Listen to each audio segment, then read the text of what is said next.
Good afternoon, everyone. Back after lunch, ready to go. Not feeling tired, I hope. Just a point on corporate responsibility. A news story that broke this morning. I don't know if anyone's seen it, but Uber has had its license pulled for operations in London this morning.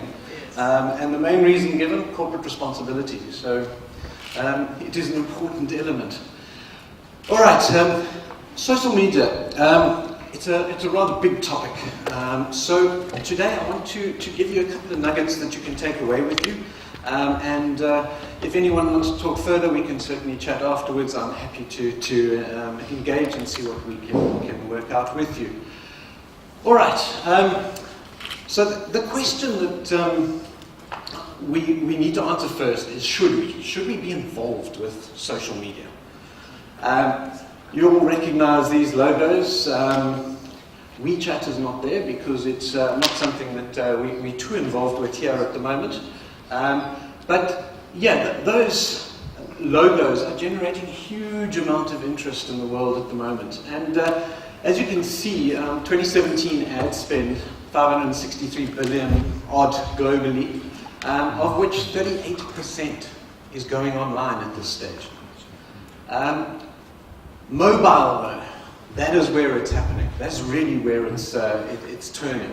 And the key driver of ad spend is going to be mobile. So by 2021, mobile will make up 77% of digital ad spend. And 37% of all ad spend globally. So mobile advertising is the place we're going to be engaging with our customers. Now, small, medium businesses, more than anybody else, the big businesses still going to be involved. Obviously, as you can see, it's a percentage of the overall ad spend in things like TV advertising, radio advertising, and billboards, that sort of thing. But small and medium-sized businesses, this is where the opportunity lies. The opportunity to spend in the right place with the right return. Just a few facts. The top one's actually mind-boggling. That figure actually is a little higher now. It's about 1.3 billion people are spending 14 minutes on the Facebook platform every day. Now, I challenge you to think of any other thing that gets people to spend 40 minutes doing it. Of that number, it's just mind-boggling. Over 30% of adult internet users are using Instagram. Now, Instagram obviously is a Facebook property now, and Facebook is putting huge resources behind Instagram. The very exciting part, obviously, about Instagram is video, and video is where the internet is really happening at the moment. LinkedIn, we heard about LinkedIn yesterday. And 25% of adult internet users are on LinkedIn, which, as a business-to-business resource, is fantastic. It really, really works, and there's some fantastic ways that you can take advantage of it.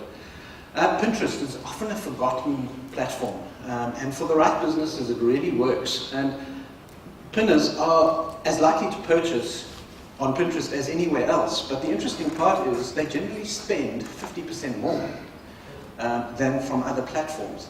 So for the right business, it's really a great place to be working. And Snapchat, the place of teens. The 158 million people, generally between the ages of 16 and 24, are using Snapchat. And as you can see, the platform is opened 18 times a day on average by users. And the interesting part about Snapchat is that is where the future is. That's where your customers are coming from. They may be young now, they may not have much now, but that's where they're going to be coming from in the future. So it's an important platform to keep your mind on. So social media, it's driven by humans' need to connect and communicate and be involved and be in the know. That little nosy factor that we have, wanting to know what people are doing, where they are, what they're eating sometimes. So it's a massive driver, and it's here to stay, and something that we have to embrace as businesses. So we know there's massive opportunity here, and it gives us the opportunity to engage with the right prospects in the most efficient and effective way possible. There is nothing else there that can work for our businesses in terms of getting your message out there as effectively as social media. Now, Adweek recently published this article a little earlier this year saying that small businesses are missing the boat on social. And to an extent that's true, but they went on to say that they seem to be missing the mark despite the tools available. The fact that they're going on and saying that owners are dragging their feet and not taking advantages, I disagree slightly. My feeling here is that the average small business is quite overwhelmed by this market. It is just so immense. There's so much information, so many people telling you what to do, that you don't know which direction to go. I mean, if you open your email on any day at any time, there's generally an unsolicited ad from somebody telling you what they can do for you on social media or in search. We're going to make you number one on Google, or we're a fantastic social media agency. There are just so many. So what do? Do you do it yourself? Or do you hire an expert? And that fear, and very often the businesses out there being burnt. If I phone up today 10 businesses and I ask them, or tell them I'm a social media agency and I want to take over your advertising, 9 out of 10 will tell me, what are you going to do differently? And so many businesses out there being burnt. They've spent money and they haven't seen the results. So what is social media marketing? It may seem like a simple question, but it's quite important to understand that the two main ends of this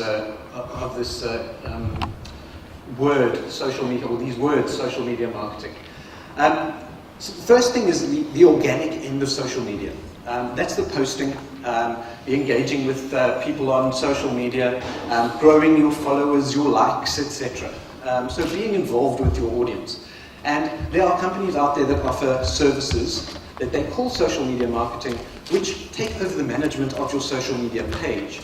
But that doesn't generally translate into business. It's important to have a presence, but it doesn't translate into business. The second aspect is the paid end of social media. Those are things like boosted posts, ads, purchasing likes, sponsored content and video, etc. Just to have a look at these first two, boosted posts. The reason it's at the top of the list is that, particularly on Facebook, this is the thing that people do first. And unfortunately, it is one of the least effective ways you can market on Facebook. The act of boosting a post does not give you the leverage that you need in terms of targeting the right audience and getting that click back to the right place. Ads are much more effective, and it's a deep subject. I could spend a day up here telling you just about how to run ads on Facebook. Purchasing likes. Purchasing likes is generally not a hugely effective tool, but where it is effective is if you're new to the market and you need to gain a little bit of credibility. You need your page to look like it has some traction. You can buy likes and get people to like you. They're generally not worth anything other than a number, but it does give you some credibility. Sponsored content in places like LinkedIn. You can create content that you can then sponsor and get it into the right, an audience that is right for the content that you're publishing and obviously right for your business. And then video. Video is huge. It is the future of all communication and advertising in terms of small and medium-sized businesses. And video does not have to be complicated. It can be very simple when it comes to social media. Interesting fact is that 80% of videos watched on Facebook are watched without sound. Now, one of the things that people do is create these fantastic videos with great narration, nobody ever hears. So one of the things that you need to look at, for instance, when you're putting out videos, put subtitles so that people actually see your message. So there's lots of ways you can pay for your advertising and get the message out there. So when you're paying for this, you're paying for your ads, you're paying for your videos, you're wanting to get it out there, one of the most effective tools, and particularly in Facebook, is audiences. Now there's a section within the Facebook platform, in the advertising platform, to go and create an audience. Now, I chatted a little bit yesterday about benefit and identifying your benefit and driving that benefit to the right market. And one of the keys to successful marketing is obviously making sure that you're hitting the highest concentration of possible customers. So creating the right audience is key. And Facebook, without doubt, is the most effective targeting mechanism on the planet. There's nothing else that comes close. Quick aside, a gentleman in the United States towards the end of last year decided that he had had enough. He wanted to know what Facebook knew about him. And